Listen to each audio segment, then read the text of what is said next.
25쪽을 펴주시기 바랍니다. 5개 함께 하겠습니다.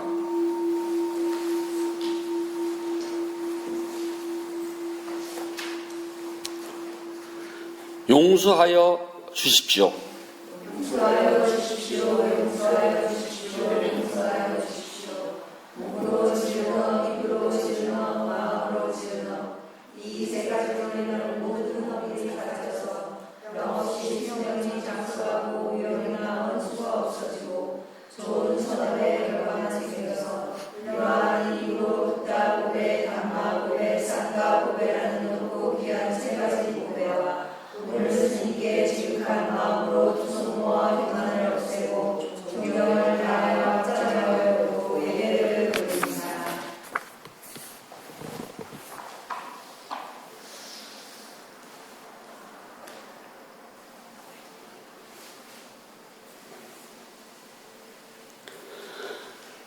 아함 판짜실랑 사마디야미 바나드이 빠따 베라마니 시카 빠당 사마디야미 아딘나다나 베라마니 시카 빠당 사마디야미 까메스미 짜짜라 베라마니 시카 빠당 사마디야미 무사와다 베라마니 시카 빠당 사마디야미 수라메라야 메짜바마다타나 베라마니 시카 빠당 사마디야미 9월 29일 5주차 일요본문을 시작하도록 하겠습니다. 부처님 말씀 함께 하겠습니다. 상학도하니까 1권 61번 이름경 2번 구절입니다. 무엇이 모든 것을 짓누르고 무엇보다 더 나은 것이 없습니까? 어떤 하나의 법이 모든 것을 지배합니까?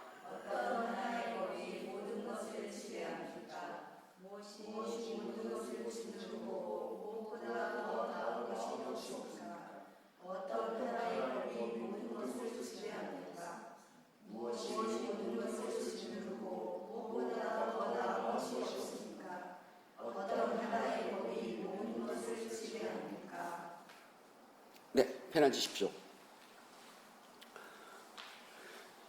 이 이름경에서는요, 무엇이 우리를 누르고 무엇이 뛰어났고 어떤 것이 최고로 지배합니까? 그랬더니 부처님께서는 이름이랍니다. 사람은 명분이라고 그러거든요.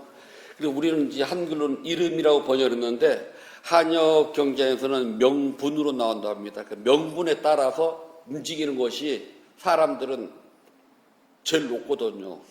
그래서 무슨 일을 할 때 명분이 있느냐 명분이 없느냐를 많이 따지잖아요. 등산은 산을 올라가는 걸 말한답니다. 그래서 취미가 뭡니까? 그럴 때 사람들이 나 등산이 취미예요. 그래도 등산은 가장 경비가 적게 든답니다. 저도 가끔 동네 뒷산을 올라가다 보면은요, 동네 뒷산을 올라가는데 입은 옷들이며 신발을 보면 거의가 이 히말라야로 올라가는 복장들이에요. 그냥 운동화 신고 가도 저는 어떤 때는 슬리퍼 끌고도 올라가거든요. 저 동네 뒷고 얼마 된다고. 근데 그게 보면 막 이 무거운 중등산을 신고 오시는 분 대단히 멋있어요. 등산이 취미라고 하면은요, 일단 한국 사람은요, 정상을 찍어야 돼요. 산에 등산 가서 끝까지 안 올라가고 계곡에서 이렇게 자리 펴고 노는 사람들 속된 표현으로 계곡 날라리라고 그러대요. 근데 사실 저희는 산에 살면서요, 안 올라가요. 저희 법주사 살면서 문장대를 몇 번 올라갔나 손으로 꼽으면요, 한 2번 올라갔나? 안 올라가요. 특별히 올라갈 때는 이제 내기를 한답니다. 누가 제일 먼저 올라가나. 그 꼭대기 올라가면 중개소가 있거든요. 그때는 이제 전경들이 지켰어요. 그리고 올라가서 그 소초장한테 시간을 확인을 받아가지고 와요. 그래서 1, 2, 3등은 이제 모든 참가자들은, 저희 때는요, 모든 참가자들은 돈을 걸어요. 물론 사중에서도 기부금을 냅니다. 그래서 1, 2, 3등은 빠져나가고 그 나머지는 그걸 싹 모아서 단대 쓰거든요. 그럴 때는 죽기 살기로 올라간답니다. 그냥 뭐 뛰어 올라갔다 뛰어 내려오죠 뭐. 그거 외에는 뭐하러 그 땀나게 힘들게 거기로 올라가냐? 안 올라가요. 그다음 법주사 그 미륵불상 뒤에 있는 봉우리가 수정봉이랍니다. 그리 높지 않아요. 전설에는 이효성이 왔다가 왜 자꾸 중국의 기가 빨리를 봤더니 수정봉의 거북바위가 중국을 향해서 있답니다. 그래서 중국기를 다 빨아들인다나요? 그래서 이효성이 목을 딱 잘랐답니다. 그래서 뒷날 시멘트로 가지고 목을 정형수술해가지고 붙여놨어요. 그래서 우리가 이 목이 잘렸는데 이렇게 붙인다고 해가지고 기가 통하냐? 제가 그 말도 했거든요. 근데 그 길을 숙제를 안 해오거나 좀 강주 스님이 마음에 안 들면 벌로 수정봉이 크게 올라가서요. 올라가면 저희 강실이 보이거든. 거기서 자기 법명을 크게 부른답니다. 성찬 밑에서 다 들려요. 그래서 중간에서 올라가지 않고 숨어 있다가 이렇게 내려오면 올라가서 얼굴은 안 보여도 이름을 외쳐야 되니까요. 그럼 이제 나중에 뼈가 생기면은 목소리 흉내를 잘 내는 사람 있잖아요. 그 사람이 올라가서 3명 정도 이름을 불러요. 아무개 그렇게 해요. 나중에는 그것도 들통나서 돼지가 혼났죠. 올라가면 반드시 내려와야 돼요. 그래서 사실 등산이 아니라 등하산이 맞답니다. 끝까지 올라가든 계곡 날라리가 됐든 중간에 갔든 무조건 출발지로 내려와야 돼요. 안나푸르나를 이제 올라가잖아요. 그러면은 성급한 사람들은 꼭 고산병에 걸려요. 고산병에 걸리면은 자기가 잤던 데까지 내려가면은요, 내려가서 하루 쉬고 나면은 회복이 돼 웬만하면은요. 근데 다시 올라가라 그러면은 그 고산병을 알아본 사람은요, 그게 얼마나 무서운 줄 알아요. 저는 한 번도 아파본 적 없어서 모르거든요. 근데 아파본 다른 분의 이야기를 들어보면은 정말 머리가 아프다 그렇게 아플 수가 없답니다. 미친답니다. 그래서 또 올라갈 생각을 엄두를 못 낸대요. 올라갔던 사람이든 중간에 고산병으로 멈췄던 사람이든 시간이 되면은 모두가 다 출발지로 모여야 돼요. 그래서 등산은 올라가면 반드시 내려와야 된답니다. 사람은 누구나가 다 자기의 꿈을 가지고 살아가요. 꿈 없는 사람 있을까요? 저도 꿈이 있다니까요. 아직도 이루지 못했지만은. 그 꿈을 이루었던, 이루지 못했던, 중간까지 갔던, 자기 스스로 점검해 보면은, 이 정도면 나는 내 꿈이 이루어졌어. 또는, 나는 아직 시작도 못했어. 나는 반쯤 왔어. 라고 하는 경우가 많답니다. 여러분들은 꿈을 이뤘습니까? 저는 어렸을 때 어른들한테 가르침을 받고 경전을 볼 때 의심이 되게 많았어요. 궁금한 게 한두 가지가 아니었답니다. 루빈이 동산이 우리 절 앞산보다 높을까 낮을까? 근데 어른들한테 여쭤보면은 야 이러면 나도 안 가봤다 그러거든요. 부처님이 보리수에서 깨달았던데 웬만한 절에 가면은 보리수, 한국의 보리수는 인도 보리수는 달라요. 우리가 말하는 보리수는 피나무 계열이거든요. 스님, 부처님께서 우리 절 앞마당에 있는 저 보리수 나무 같은 데서 앉아서 깨달았을까요? 아니면 다른 보리수일까요? 글쎄라, 보리수라고 이름 붙으면 아마 비슷하겠지? 근데 전혀 다른 나무거든요. 궁금하잖아요. 부처님께서 별을 보고 깨달으셨다는데 그 별이 제가 아침에 도랑에서 할 때 늘 보는 그 별인지 그것도 궁금했고요. 금성을 우리말로는 개밥바락이라고 하거든요. 저 영어로는 비너스. 왜냐하면 개는 저녁밥을 안 준답니다. 개가 저녁밥을 먹으면 배가 불러서 자는데요. 저녁밥을 안 주면 배가 고파가지고 밤새도록 왔다 갔다 하면서 집을 지킨답니다. 밥을 안 줘요. 그러다가 며느리가 밥하러 나올 때가 되면은 그 금성이 제일 밝을 때거든요. 그걸 딱 보는 순간 개가요, 아, 저 별이 밝으면은 주인이 나와서 밥할 때니까 나도 한술 얻어먹겠네 해가지고 개가 밥을 바라본다 해서 우리말로는 개밥바라기라고 한답니다. 스님, 저 개밥바라기가요, 제가 보는 거하고 부처님이 봤던 그게하고 같을까요? 다를까요? 되게 궁금하잖아요. 금강경에 보게 되면은 또는 법화경에 보게 되면은 부처님께서 법문하실 때 8만 4천이 모였다고 그러거든요. 그러면 얼마나 클까? 여의도에서 국군의 날 행사를 하면은 10,000명이 안 모이거든요. 그래도 여의도 광장이 꽉 차는데 8만 4천이 모이려면은 도대체가 얼마나 커야 될까? 스님, 기원정사는 얼마나 클까요? 해인사만 할까요? 통도사만 할까요? 송광사만 할까요? 8만 4천 명이 앉으려면 얼마나 커야 될까요? 저 되게 궁금했거든요. 그리고 전 어렸을 때 선방이 있었답니다. 스님, 화두를 들으면은 언제 깨달을 수가 있어요? 한 30년 해야지 화두 맛 좀 알지? 그러셨거든요. 30년이라. 스님, 근데 제가 30년 동안 안 죽는다는 보장을 누가 해줘요? 그냥 귀싸대기 한 대 맞거든요. 야, 이놈아, 네 인생 네가 알지 내가 어떻게 하냐? 아니, 30년을 해야지 깨닫지도 못하고 겨우 화두 맛을 보는데 누가 저를 30년 살 수 있다고 보장을 해줄 수가 있어요?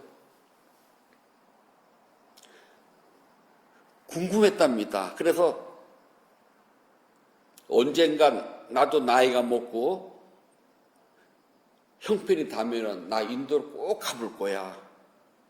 그래, 정말 부처님이 가셨던 곳에 정말 8만 4천 명이 갈 수가 있는지, 보리수는 어떻게 생겼는지 정말 궁금했어요. 유영불에서 당신의 그림자를 남겨놨다는데, 그럼 부처님이 평생 그림자 없이 살았나? 사람은 그림자가 하나뿐인데 어떻게 이 동굴에다가 그림자를 남겨놓고 부처님 일생은 그림자 없이 사셨나? 그거 궁금하잖아요. 세상은요, 불평불만을 가진 사람이 세상을 발전시킨답니다. 꼭 이렇게 해야 돼? 이것밖에 없어? 이것 말고 다른 방법은 없을까? 이렇게 하면 안 돼? 꼭 이렇게 해야 돼? 그런 사람이 뭔가 새로운 걸 만들어낸다네요. 그래서 저는 어렸을 때 어른 스님한테 꽤 많이 혼났어. 왜 이렇게 불평이 많고 왜 이렇게 의심이 많니? 스님, 그렇잖아요. 모든 그림자는 하나인데요. 부처님께서 유영불에다가 용왕이 청해가지고 당신 그림자를 뚝 떠주셨답니다. 그러면 부처님 평생에 그림자가 있었을까요? 없었을까요? 그림자가 없다면은 형체를 지닌 모든 것들은 빛을 받으면 그림자가 생기는데, 그럼 부처님은 그림자가 없는 인간이 어떤 인간일까요? 저 진짜 궁금했거든요.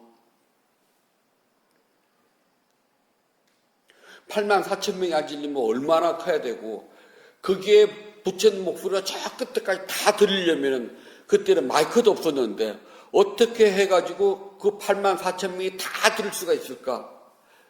그렇다고 절이 로마 극장식으로 생긴 것도 아닐 텐데.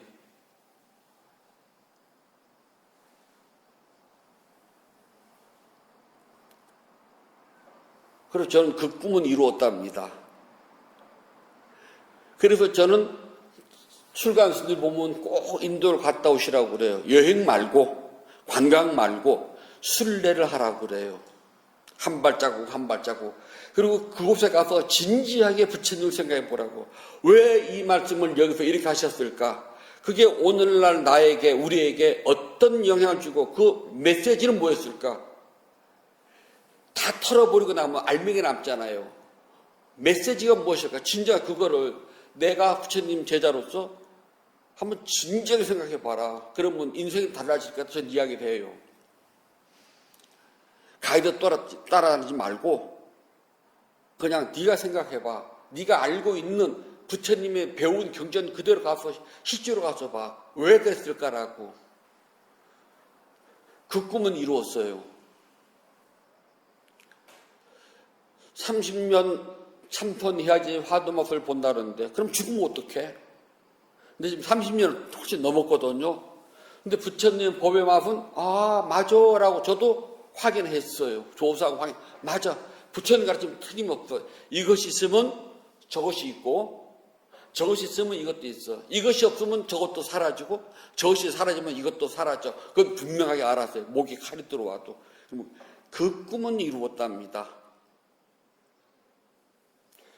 그러면 여러분들은 꿈은 무엇이었을까요? 한 번쯤 꿈꿔본 게 있잖아요. 예전에 다른 jel에 살 때 그때는 이제 절마다 학생회가 다 있었답니다. 요즘은 없는데요. 그때는 이런 포교당도 학생회가 있었거든요. 했는데 어떤 이제 여학생이 넌 꿈이 뭐니? 그러니까 다 필요 없고 결혼해서 애를 한 5쯤 나가지고 정말 쫙 키워보고 싶다. 그게 꿈이래요. 그러니까 다른 애들은 다 웃었답니다. 세상에서 제일 어려운 꿈이다, 그게. 애를 낳는 것도 어렵지만은, 낳은 다음에 잘이라는 것이 어디가 기준점인지 모르겠지만은, 아무튼 잘 키운다는 건 여러 가지 뜻이 있지만, 객관적으로 봤을 때 잘 키운다는 거 정말 쉬운 일 아니란다, 그거. 한참 시간이 흘러가지고, 절집 맘만 먹으면 빤하거든요. 정말 애를 낳아가지고 본인의 말에 하면 잘 키웠대요. 그래도 자기는 성공했답니다. 꿈 이루었으니까요. 그래서 저는 그랬답니다. 정말 제일 어려운 꿈을 이루었네. 그것처럼 어려운 게 없잖아요. 농사 중에서 제일 어려운 농사가 자식 농사라고 그러잖아요. 그 농사를 실패하지 않고 거뒀다는 것은 대단한 거거든요. 근데 우리 모두가 꿈을 향해서 달려가지만은 어리석어 가지고요. 죽을 때가 돼도요. 자기 그 꿈을 이루었는지 이루지 못했는지 얼마큼 왔는지 모르고 죽는 경우가 태반이랍니다. 염라장을 만나면 그때는 이미 늦어요. 저는 다른 스님들한테 자신있게 이야기한답니다. 나 죽을 때 최소한 염라장이 나 찾아오면은 나 할 말은 있어. 물어보면 자신있게 한마디는 줄 수가 있단다. 그 말 하거든요. 저 큰 자부심 갖습니다.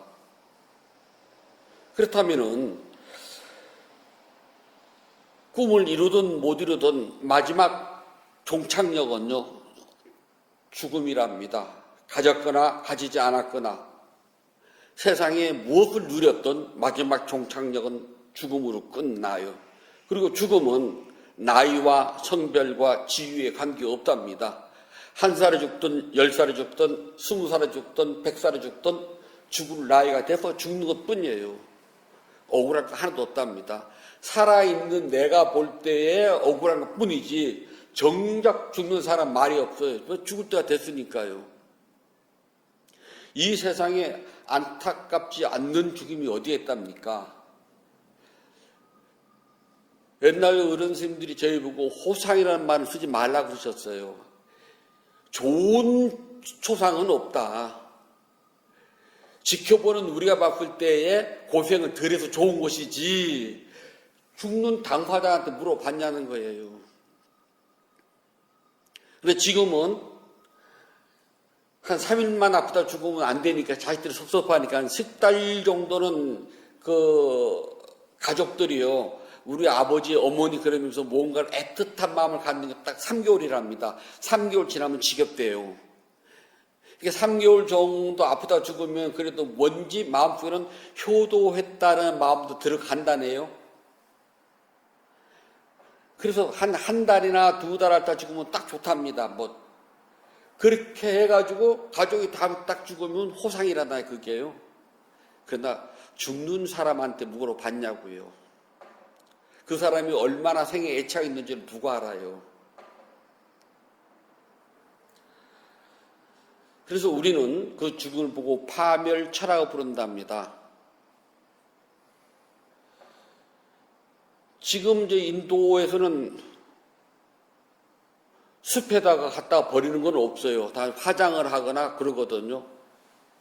겐지스 강에서 화장을 하는데 화장하지 않는 사람이 깐나내기, 그 다음에 임신부, 그 다음에 사두, 그들은 화장하지 않아요. 이미 정화가 다 됐기 때문에 그냥 통째로 강에다 집어넣습니다. 그래서 운이 좋으면은 그 띵띵 물어서 둥둥둥둥 떠내려간 그 시신을 겐지스 강에서 많이 볼 수가 있어요. 요즘은 그것도 잘 안 보이더라고요.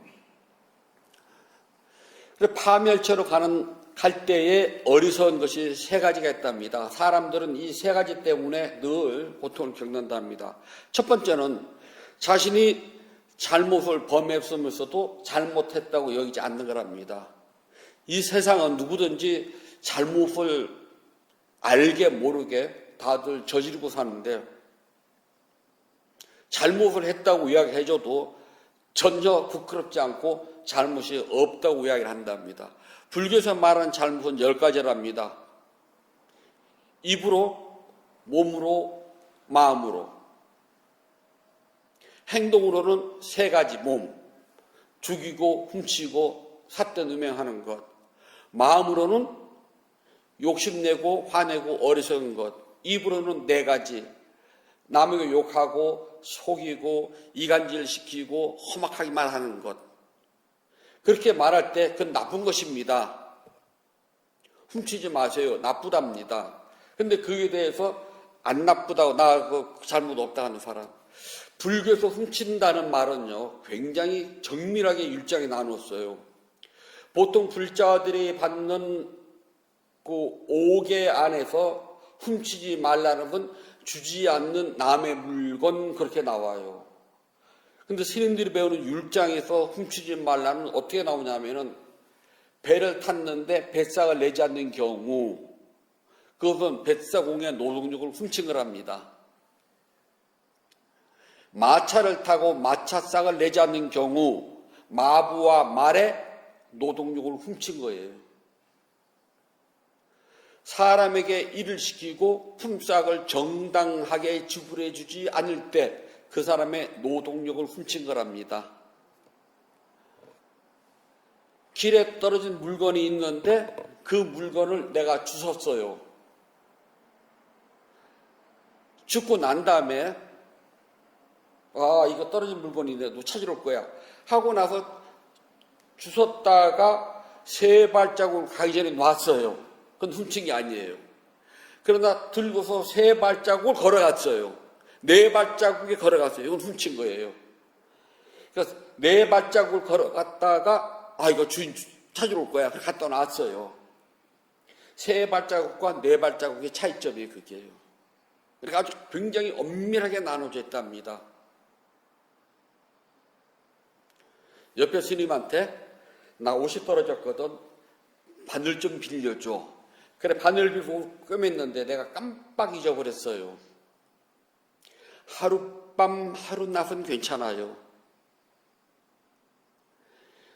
2번째 밤이 오기 전에 돌려주면 훔친 게 아니에요. 근데 2번째 밤에도 깜빡 잊어버렸어요. 3번째 밤이 오기 전에 돌려줬어요. 그건 참여를 해야 돼. 근데 3번째 밤을 어겼어요. 넘어갔어요. 그건 훔친 거랍니다. 아주 세밀하게 나눠져 있거든요. 그러니까 불자들은 주지 않는 물건을 남의 소유인 줄 아는데 주지 않는 것. 어느 해 흉년이 들었습니다. 부처님이 길에 떨어진 것도 주인이 있으니까 하지 말라고 그랬잖아요. 3발짝 옮기면 안 되니까. 근데 밀림, 이제 인도는 가면은 이렇게 망고나무가 그냥 이렇게 밀림에 많아 숨겨진 게예요. 야생종. 그게 떨어져 있는데 그걸 먹으면 갈증도 가시고 군주도 가실 것 같은데 부처님이 훔치지 말라고 그랬잖아요. 그래서 쫄쫄 굶고 그냥 왔어요. 그 먼 길을 어떻게 왔느냐? 배는 고프지 않느냐? 부처님이 너무 배가 고픕니다. 오다 보니까 큰 주인 없는 망고숲이 있었는데 망고가 길바닥에 떨어져서 지천이었습니다. 그걸 먹으면은 갈증도 가시고 굶주림도 면할 것 같은데 부처님께서 길에 떨어진 것도 주인이 주지 않으면 먹지 말랐기 때문에 그냥 왔습니다. 그래 부처님께서 바꿉니다. 단 주인이 없는 나무에서 떨어진 과일 따면 안 돼요. 떨어진 것은 먹어도 된다 그러셨어요. 그럼 길 가로수 보면 은행나무 많이 심었잖아요. 은행이 막 떨어졌어요. 그건 주인이 있거든요. 누가 주인이냐고요? 그렇게 가로수를 심은 관할청이 주인이잖아요. 그래서 관할청이 허락을 받지 않고 그 주워가면은 도둑질이 된답니다. 그리고 그냥 가면은 다른 분이 이거 주워가지고 쌀먹 마시고 그럼 저는 줍지 말라고 그러고 내 거 아니거든요. 그럴 때에 잘못을 보고 잘못하다고 했는데 그 잘못을 인정하지 않는 뻔뻔스러움. 저 위로 쳐다보면 하도 많은 도둑들이 있으니까 뭐 굳이 말 안 해도 다들 아시겠잖아요. 뭐 저한테도 디오르 가방 주면 저도 받을 수 있어요. 300만 원까지는 괜찮다고 그랬으니까. 그걸 말한답니다. 제일 어리석은 사람. 두 번째는요. 잘못을 했는데 잘못을 했다고 이야기를 하면은 그거를 핑계를 대면서 뻔뻔스럽게요. 그냥 얼굴 철판 깔고 고개 돌리는 사람. 너 그거 잘못했잖아. 그러면은 뭐 그럴 수도 있죠. 넘어간답니다. 핑계를 대면서 합리화를 시키는 사람이라고 이야기를 한답니다. 두 번째 어리석은 사람이래요. 내가 잘못을 했는데 저희가 어렸을 때 이제 잘못을 하면 어른도 혼나요. 그럼 꼭 묻겠습니다. 뭐 잘못했니? 라고. 잘못했습니다. 고치겠습니다. 그럼 끝나는 것이 아니라요. 뭘 잘못을 했는데 꼭 물어봐요. 그래서 제가 잘못한 것을 쭉 나열을 합니다. 오늘 스님께서 혼내신 것이 이러이러한 일이 제가 잘못했기 때문에 혼난 겁니다. 그러면 덜 혼나요. 그런데 잘못했습니다. 뭐 잘못했니? 생각이 안 나요. 그러면 더 혼나요. 왜냐하면 잘못한 것을 알고 지적을 했는데 자신이 잘못을 알고서 고치겠다는 것은 알았기 때문에 다음에는 실수를 덜 한답니다. 마치 뜨겁게 달군 새를 뜨거운 줄 알고서 잡으면 덜 되는 것처럼 그렇게 꼭 비유를 드세요. 모르고 덤쩍 잡으면 손 전체가 되지만은 알고서 살짝 잡으면 끝만 되지 않느냐. 그래서 절에서는 잘못을 할 때 꼭 물어본답니다. 뭘 잘못했는데. 그래서 세상 사람들이 보면은 왜 이렇게 꼬치꼬치 따지냐 그러거든요. 너 잘못했지? 너 잘못했어요. 그럼 사회에서 끝나요. 근데 절에서는 잘못이 무엇인지를 모르면은 고칠 수가 없다가 기본이에요. 그래서 더 혼난답니다. 잘못했니? 제가 지난 시간에 이야기 드렸잖아요. 그 비 오는 날 우리 스님한테 쫓겨났다고. 요만한 그 보따리 확 집어던지고 너 가! 그러셨거든요. 그래 그 비를 다 맞고 마당에 꿇어 앉아가지고 잘못하고 빌었거든요. 밤이 으슥해서 부르셔가지고 그래 뭐 잘못했는데 그런데 그날 아무리 그 비를 생각을 해봐도 춥기도 하고 배도 고프고 근데 기억이 안 나요. 뭘 잘못했는지 모르겠어요. 그랬더니 손님이 왔을 때 이제 차단상을 낼 때요. 저희 때는 양발 귀에 버선해서 신었거든요. 광목버선. 그 시커먼 발바닥을 손님 쪽으로 보였다고. 이렇게 엉덩이에다 깔고 앉아가지고 발바닥을 상대에게 안 보여야 되는 절에서는요. 요거 보였다는 겁니다. 전 지금도요. 무엇을 낼 때 딱 앉으면 습관적으로 엉덩이로 발바닥 꼭 깔고 앉는답니다. 그때 두지게 혼났으니까요. 그런데 그렇지 않고 뻔뻔스럽게 변명을 한다. 돼지가 혼난답니다. 두 번째 어리석음이래요. 세 번째 사람들은요. 잘못했다고 이야기를 하면은 그것을 인정하기보다는 내 누군데, 나 장관이야, 나 국회의원이야, 나 검사야, 나 판사야, 나 영부인이야, 나 대통령이야 해가지고 자기는 무오류 인간인 줄 아는 사람들. 그러니까 뻔뻔함을, 두 번째는 뻔뻔함이라고 그랬잖아요. 세 번째 부류는 뻔뻔함을 넘어갔다는 겁니다. 그리고 이런 사람들은 늘 명분을 찾아요. 무엇을 하더라도 명분이 없으면 잘 안 움직여요. 그러니까 이 사람들은 도둑질을 해도 명분 있으면 도둑질을 하고요. 자수를 해도 명분이 없으면 자수 안 해요. 명분이 있어야 한답니다. 부처님께서는 이 세 번째 인간들을 제일 어리석은 인간이라고 그랬답니다. 너 잘못했지? 그런데 아니야, 나 잘못한 거 없어. 그리고 일단 자기의 이름을 앞세운답니다. 나의 직위, 나의 재산, 나의 권위를 앞세워서 나 잘못한 거 없어. 그리고 문댈 수 있다까지 문댄답니다. 그러다가 잘못을 인정하게 될 때는 마지 못해 하는데 그 마지 못해 할 때도 명분이 반드시 있어야 된답니다. 명분 없으면 안 해요. 제일 어리석은 사람이랍니다. 모셨던 어른 스님 가운데서요, 제가 제일 존경하는 분 꽂아라면 고자 암자 노스님이시랍니다. 그분은 조계종 종종도 하셨습니다. 근데 해인사에 성자 철자 스님께서 이제 막 뜨기 시작하니까요, 한 산에 호랑이가 둘이면 반드시 양패 구상한다. 그래서 저 스님은 떠오르는 스님이니까 앞으로 오래오래 가셔야 되고, 그래서 나는 그래서 저 부산이라는 이렇게 떠돌아다니면서 사셨던 분이에요. 아무리 어린 저희가요, 그 어른 스님한테 스님 이거 잘못됐어요. 그러면 그러니? 내가 잘못했다. 고칠게라고 반드시 그렇게 말씀하셨답니다. 내가 어른이니까 이놈들이 한 번도 하신 적이 없어요. 그래서 뭐라도 저희가 스님 이거 그거 아닌데 그러면 왜? 그러면 물어보죠. 왜? 그래서 여차지차 해가지고 귀찮이차 해가지고 그건 아닌 것 같습니다. 그러면 내가 봐도 그건 아니다. 내가 잘못했다. 그 자리에서 인정하신답니다. 대부분 이렇게 연세가 많고 범나이 많은 연수님 되면은요, 그냥 당신의 범납으로요, 싹 문대고 넘어가시거든요. 저도 가끔 범납으로 문댈 때 있어요.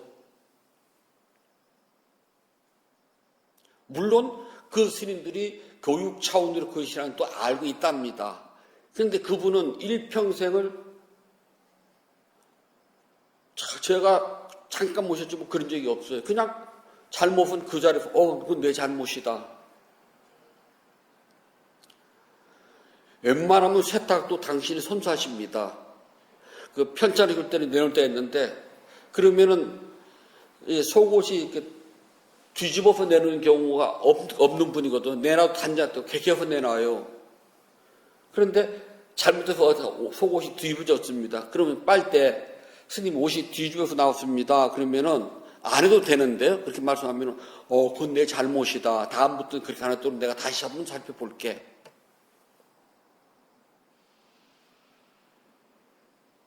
그런데 빨대 되잖아요. 그러면은요, 양발 속옷은 반드시 뒤집어서 빈출하라 그러거든요. 그럼 저희 생각에 벗으실 때 뒤집어서 내면 또 편하거든요. 근데 벗으실 때는 또 옷빨 해가지고 다 개껴서 예쁘게 내놓고 빨대는 뒤집어서 다 빨아요. 그리고 다시 개낄 때 뒤집어야 되잖아요. 그래도 어른 스님은 그에 대해서 그건 내가 잘못했다. 다음부터는 내가 주의해가지고 그렇게 안 하도록 해줄게. 저는 제 빨래 제가 지금도 하지만은 벗을 때는 예쁘게 벗어 딱 놔요. 저도요. 빨 때는 또 세탁기 앞에 가서 꼭 또 뒤집어요. 그래서 다른 스님이 보면은 참 번거롭게 산다 그래요. 그냥 아무렇게나 집어넣으면 되지. 그렇게 세탁기 앞에 가서 뒤집을 것 같으면 애시당 좀 혼란하면 뒤집어서 벗지. 왜 두 번이나 하냐 그러거든요. 근데 어른 스님께서 항상 단정하게 자기 스스로를 조심해야 된단다 그러셨거든요. 그 정도의 범납, 그 정도의 법력에 말 안 하셔도 괜찮아요. 그런데도 꼭 고칠게 그러셨거든요. 근데 지금은 워낙 뻔뻔스러운 사람들이 많아가지고요. 자기의 직위, 권력, 명예, 재력 등등을 가지고서 잘못을 범했을 때 잘못이라고 말을 해도 잘못을 인정하지 않는답니다. 이렇게 명분을 앞세워서 명분만 찾는 사람 제일 어리석답니다. 이런 사람들은 이름 뒤에 숨었지만은 사람들은 모두가 다 손가락질을 한답니다. 천도가 있을까요? 하늘의 길이. 지금 이 21세기에서 무슨 단기 쌍팔년도 이야기가 아니라 저 공자 맹자적 이야기 하느냐 무슨 천도냐 그러잖아요. 저는 천도가 있다고 믿는 사람이에요.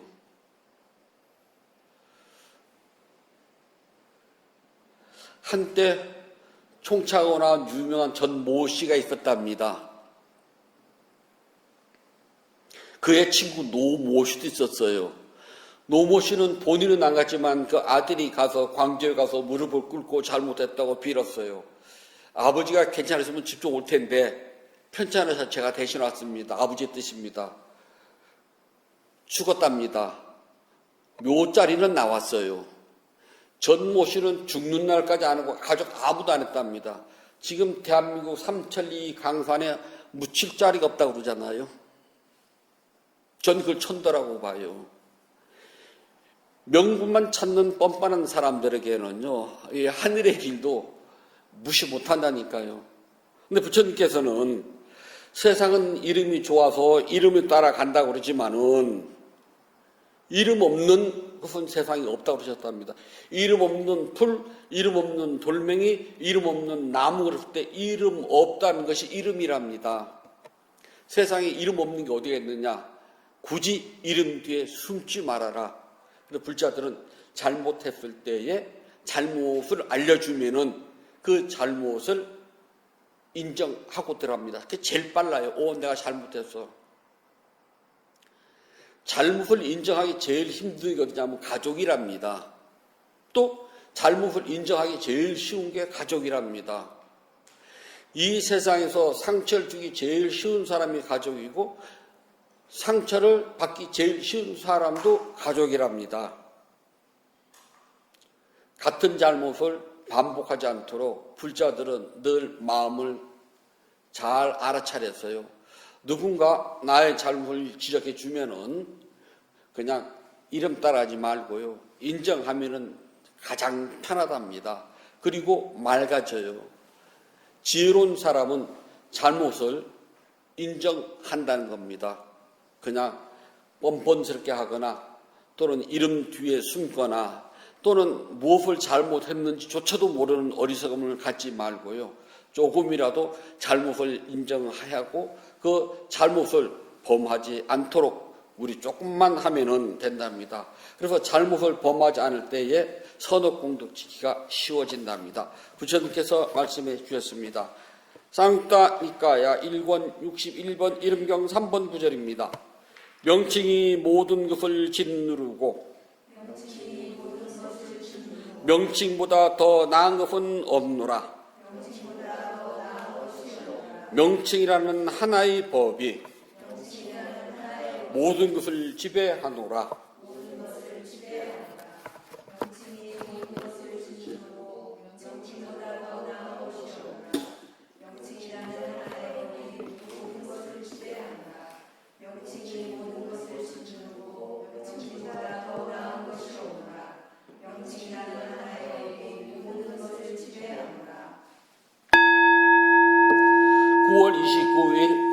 다섯째 주 비료 본문을 마치도록 합니다. 법회 병하겠습니다. 272쪽 펴주시기 바랍니다.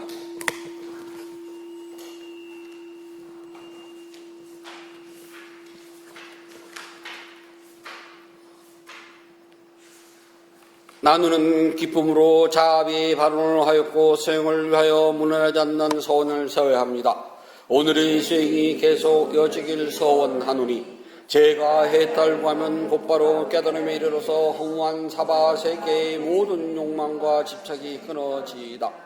제가 만약 다시 태어나 살아가는 동안 모든 악업을 없애고 바른 마음 깊은 생각 참다운 지구와 청정한 노력이 충만하여 지이다. 단말 없는 힘과 저의 노력과 실천 중하는 힘으로 어떤 마장도 제 가까지 않길 기원합니다. 부다와 덕높은 스승님 그리고 성스러운 쌍가의 힘으로 저의 마지막 탄생일지라도 마장이 절대로 접근하지 않길 기원하나이다. 모든 선업 공덕을 고르게 나누어 가시소서. 사두 사두 사두.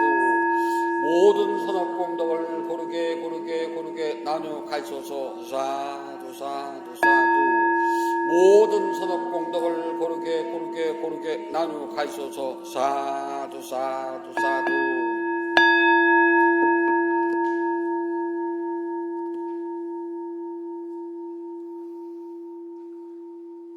9월 29일 일요 법회를 마치도록 하겠습니다. 모두 행복하세요.